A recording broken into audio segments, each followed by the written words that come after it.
UPS আমাক লাগিবই no LPS no UPS no LPS no UPS UPS আমাক লাগিবই UPS আমাক লাগিবই NPS উঠাই লওক OPS প্ৰৱৰ্তন কৰক পুৰণি পেঞ্চন ব্যৱস্থা ঘূৰাই আনক আজি সদৌ অসম চৰকাৰী NPS কৰ্মচাৰী সংস্থাৰ আহ্বানত আমি সমগ্ৰ অসম জুৰি কৰ্মচাৰী সমাজে কলা দিৱস পালন কৰি আছোঁ। কিয়নো আজিৰ এই দিনটোতে 2004 চনৰ এই 1 ফেব্ৰুৱাৰী তাৰিখৰ পৰাই সমগ্ৰ দেশৰ লগতে আমাৰ অসমতো 2005 চনৰ 1 ফেব্ৰুৱাৰীৰ পৰা NPS নামৰ এটি কলা অধ্যায় আৰম্ভ হৈছিল। আৰু এই কলা অধ্যায়টি ইমানেই কলা যিটো সমগ্ৰ কৰ্মচাৰী সমাজৰ বাবে এটি অভিশাপস্বৰূপ অৱস্থা এটা হৈ গৈছে। সেয়েহে আমি বিগত দিনৰ পৰা এই NPS বাতিলৰ দাবীত আৰু পুৰণি পেঞ্চন ব্যৱস্থা পুনৰ প্ৰৱৰ্তনৰ দাবীত আন্দোলন চলাই আহিছোঁ। আৰু ইতিমধ্যে আমাৰ আন্দোলনৰ প্ৰতি সঁহাৰি জনাই কেন্দ্ৰীয় চৰকাৰে যে UPS ব্যৱস্থা প্ৰৱৰ্তন কৰিবলৈ ওলাইছে, আমি এই UPS ব্যৱস্থাৰো ঘোৰ বিৰোধিতা কৰিছোঁ। কিয়নো NPS যি ধৰণৰ আমাৰ কাৰণে এক ক্ষতিকাৰক ব্যৱস্থা আছিল, UPSও একেধৰণৰেই ক্ষতিকাৰক ব্যৱস্থা। UPSত কোনো গুণেই কৰ্মচাৰী সমাজৰ কল্যাণ আমি দেখিবলৈ পোৱা নাই। সেয়েহে আজিৰ এই কলা দিৱসৰ জৰিয়তে আমি চৰকাৰলৈ এই আহ্বান জনাব বিচাৰিছোঁ যে কৰ্মচাৰী সমাজৰ বাৰ্ধক্য যি সময়, এই সময়খিনি সুৰক্ষিত কৰাৰ বাবে চৰকাৰ দায়বদ্ধ হ'ব লাগিব। আৰু তাৰ কাৰণে যিখিনি কৰিবলগীয়া, অৰ্থাৎ যি পুৰণি পেঞ্চন নীতি, এই পুৰণি পেঞ্চন নীতি আকৌ প্ৰৱৰ্তন কৰি কৰ্মচাৰী সমাজৰ বাৰ্ধক্যৰ যি সুখ শান্তি সেইখিনি ঘূৰাই দিব বুলি আমি আশাবাদী। আৰু যদি আমাৰ এই আন্দোলনৰ প্ৰতি যদি চৰকাৰৰ কোনো কাণসাৰ নাথাকে, তেনেহ'লে হয়তো অনাগত দিনত আমি গণতান্ত্ৰিক প্ৰক্ৰিয়াৰে আৰু অধিক আন্দোলন কৰিবলৈ আমি বাধ্য থাকিম। গতিকে মই আকৌ আহ্বান জনাইছোঁ, আজি বৰপেটা জিলা সমিতিৰ সদৌ অসম চৰকাৰী NPS কৰ্মচাৰী সংস্থাৰ বৰপেটা জিলা সমিতিৰ তৰফৰ পৰা এইটো আহ্বান জনাইছোঁ। সমগ্ৰ কৰ্মচাৰী সমাজকো আমি আহ্বান জনাইছোঁ যাতে সকলোৱে ঐক্যবদ্ধভাৱে এই আন্দোলনৰ প্ৰতি সঁহাৰি জনায় আৰু চৰকাৰক যাতে বাধ্য কৰে যে চৰকাৰে আমাৰ দাবীটো যাতে মানি লয়।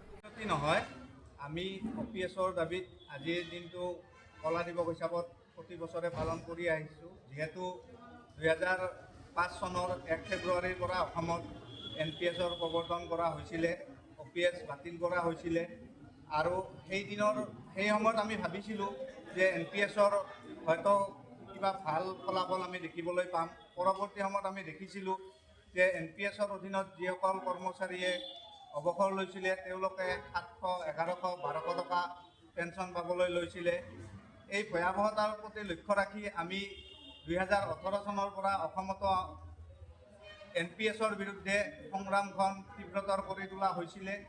আৰু সেই হেঁচাত ভাৰত চৰকাৰ তথা অসম চৰকাৰে উপলব্ধি কৰিছিলে যে NPSৰ ভয়াৱহতা নথকা নহয়, যাৰ ফলস্বৰূপে যোৱা 26 জানুৱাৰীত অসমৰ মাননীয় কৰ্মৰক্ষা মুখ্যমন্ত্ৰীয়ে ঘোষণা কৰিছিলে NPSৰ পৰিৱৰ্তে UPS দিয়াৰ কথা।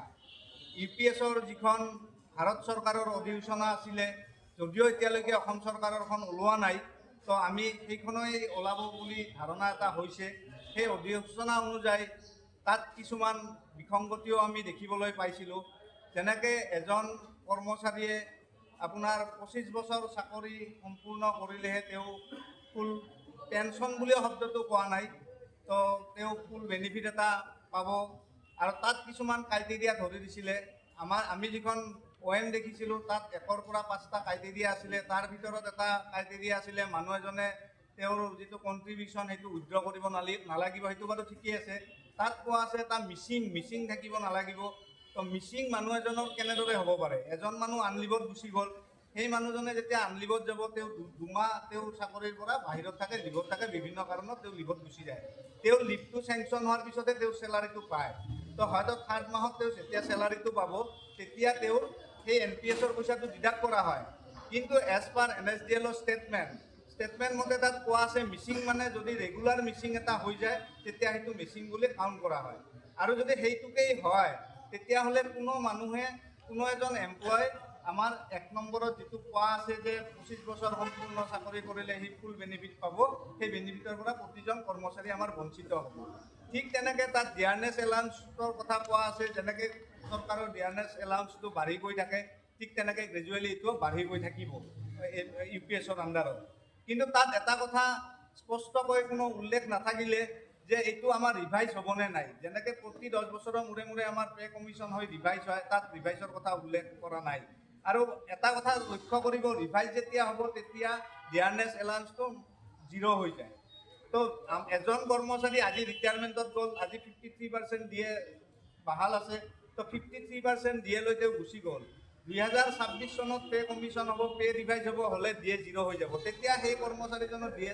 0 হৈ যাব নেকি তেতিয়া তেওঁ ডেফিনেটলি কমকৈ আকৌ পেঞ্চন পোৱা ষ্টাৰ্ট কৰিব গতিকে এই ক্ষেত্ৰত কোনো স্পষ্ট নিৰ্দেশনা নাই OM-খনত আগত আমাৰ গ্ৰেচুইটিৰ ব্যৱস্থা আছিল NPS কৰ্মচাৰীসকলৰো সেই গ্ৰেচুইটিৰ কথা আমি UPSৰ বিৰোধী UPSখন NPSতকৈ ভয়াৱহ কিছুমান সংকেত আমি দেখিবলৈ পাইছোঁ সেয়ে আমি OPS বিচাৰি আছোঁ OPS আমাক লাগিব আৰু OPS আমাৰ অধিকাৰ গতিকে আমি আমাৰ অধিকাৰলৈ আমি আজি প্ৰতিবাদ কৰিছোঁ আৰু আমি এইটো মাত্ৰ 1 ঘণ্টাৰ কাৰণে কৰিছোঁ গোটেই দিনটো আমি কাম কৰিম কলা বেছ পৰিধান কৰি আমি কাম কৰিম জাষ্ট 1 ঘণ্টা এইখিনি আমাৰ ব্ৰেক টাইম হয় ব্ৰেক সময়খিনিতে আমি এটা প্ৰতিবাদ কৰিছোঁ যিকোনো খবৰৰ বাবে যোগাযোগ কৰক 7099017330 লগতে 7099017110 নম্বৰত